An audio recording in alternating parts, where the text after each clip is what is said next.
അനധികൃതമായി കടൽ കടന്നവർക്ക് വിസ ലഭിക്കുന്നതും അതേപോലെ അവർക്ക് സപ്പോർട്ട് കൊടുക്കുന്ന കാര്യങ്ങളൊക്കെ ഇനി കുറയ്ക്കുമെന്നും, അത് മുൻപ് 5 വർഷം വരെ വിസ കൊടുത്തിരുന്ന ഒരു സംഭവം ഉണ്ടായിരുന്നു, അത് ഇനി ഉണ്ടാകില്ല. സാഹചര്യം പരിശോധിച്ച് 2.5 വർഷം വരേക്കും താമസാനുമതി നൽകുകയും അതിനുശേഷം അവരുടെ രാജ്യം അനുകൂലമാണെന്ന് കണ്ടാൽ ആ രാജ്യത്തിലോട്ട് അയക്കുകയും ചെയ്യുന്നതാണ്. കാരണം ഈ യു കെയിലോട്ട് വരുന്ന പല ആൾക്കാരും തങ്ങളുടെ രാജ്യത്തിൻ്റെ ദരിദ്രാവസ്ഥയൊക്കെ പറഞ്ഞാണ് വരുന്നത്. ഇറാഖിൽ നിന്നും അങ്ങനെ പല രാജ്യങ്ങളിൽ നിന്നൊക്കെ യു കെയിലോട്ട് ഇതേപോലെ കടൽ മാർഗ്ഗം വരുന്ന ആൾക്കാരുണ്ട്.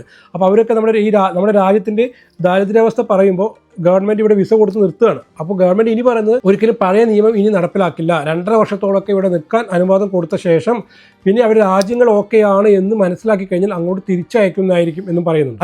അതേപോലെ തന്നെ ഇതേപോലെ അനധികൃത കുടിയേറ്റത്തിൽ വന്ന ആൾക്കാർ ഗവൺമെൻറ് സൗജന്യമായിട്ട് താമസവും ഭക്ഷണ സൗകര്യങ്ങളെല്ലാം നൽകി വരുന്നുണ്ട്, അവർക്ക് ജോലി കൊടുക്കുന്നുണ്ട്, അവരുടെ മക്കൾക്ക് പഠിക്കാനുള്ള സൗകര്യങ്ങൾ നൽകുന്നുണ്ട്. അപ്പോൾ ഗവൺമെൻറ് ഇതെല്ലാം നിർത്തലാക്കാൻ വേണ്ടി പോവുകയാണെന്ന് പറയുന്നത്. അപ്പോൾ ഏറ്റവും വലിയൊരു പ്രശ്നം അതായിരുന്നു യു കെയിൽ. റീഫോം പാർട്ടി പോലെയുള്ള പാർട്ടികളും മറ്റു പല ആൾക്കാരും ദേശീയത ഉയർത്തിപ്പിടിക്കാനുള്ള പ്രധാനപ്പെട്ട കാരണം ഇതേപോലെ അനധികൃതമായി യു കെയിൽ വന്ന ആൾക്കാർക്ക് ഉള്ള ഫുൾ സപ്പോർട്ട് ഗവൺമെൻറ് നൽകുന്നതിലൂടെ ഇനിയും കൂടുതൽ പേര് അനധികൃതമായിട്ട് ബോട്ട് വഴിയൊക്കെ വരാനുള്ള സാധ്യത കൂടുന്നു. അത് അവർക്കൊരു അനുകൂല ഘടകമാണ് എന്ന് മാത്രമല്ല, യു കെയിൽ നിന്നിൽ വർക്ക് ചെയ്യുന്ന ആൾക്കാരുടെ നികുതി പണം എടുത്താൽ അവർക്ക് ഹെൽപ്പ് ചെയ്യുന്നതുകൊണ്ട് തന്നെ അതിനെതിരെയുള്ള പ്രതിഷേധങ്ങൾ ഉയർന്നു വന്നിട്ടുണ്ടായിരുന്നു. അപ്പോൾ പുതിയ ഒരു ഇന്നലത്തെ പ്രഖ്യാപനത്തിൽ ഹോം സെക്രട്ടറി പറഞ്ഞു വയ്ക്കുന്നത് ഇനി അത്തരം സപ്പോർട്ടുകളോ സാമ്പത്തിക സഹകരണങ്ങളോ അവർക്ക് ഉണ്ടാകില്ല എന്ന് തന്നെയാണ്.